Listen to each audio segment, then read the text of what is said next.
Para criar uma janela de TOF, primeiro crio um controle de estimulação a 2 Hz.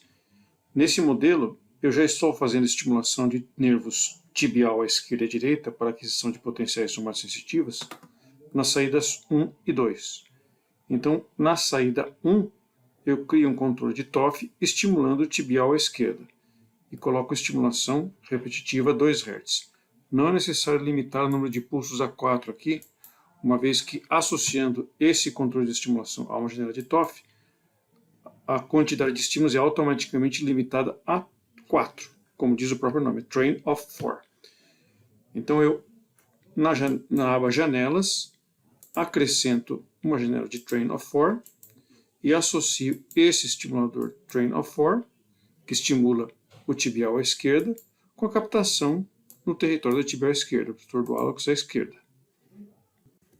Eu já havia criado essa janela e eu vejo aqui que nos ajustes eu coloquei uma época de análise de 40 milissegundos, que é a que eu recomendo para captar no território tibial, com uma varredura de 4 milissegundos por divisão e uma escala de 2 mV por divisão.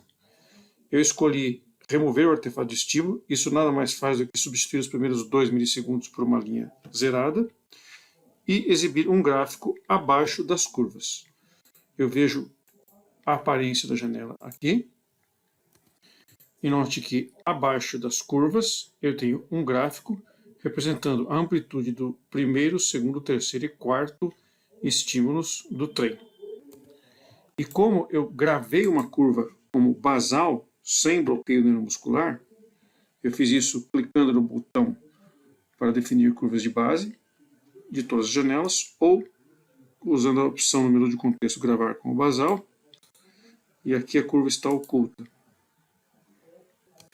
Então, quando há uma curva definida como basal, além de calcular o decremento do quarto estímulo em relação ao primeiro, isso aparece como T4 para T1, eu calculo o decremento da amplitude da primeira em relação à curva basal.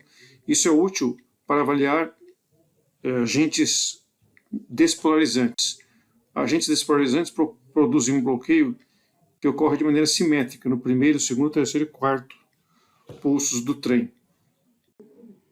Então, para avaliar o bloqueio neuromuscular por agentes despolarizantes, eu observo o parâmetro T1, que é a amplitude da primeira curva, em relação a T0, que é a amplitude da primeira curva da curva basal. Ao navegar por curvas subsequentes do registro, eu vejo momentos em que há um bloqueio neuromuscular perceptível no índice T4 e T1, onde T4 é 29% da amplitude, T4 é 29% da amplitude de T1, e além disso, T1 é 60% da amplitude da resposta não bloqueada. Esses parâmetros são exibidos junto do gráfico e também na janela principal, caso você opte por não exibir o gráfico. O gráfico, no entanto, é uma maneira rápida e intuitiva de ter uma ideia imediata do grau de bloqueio neuromuscular.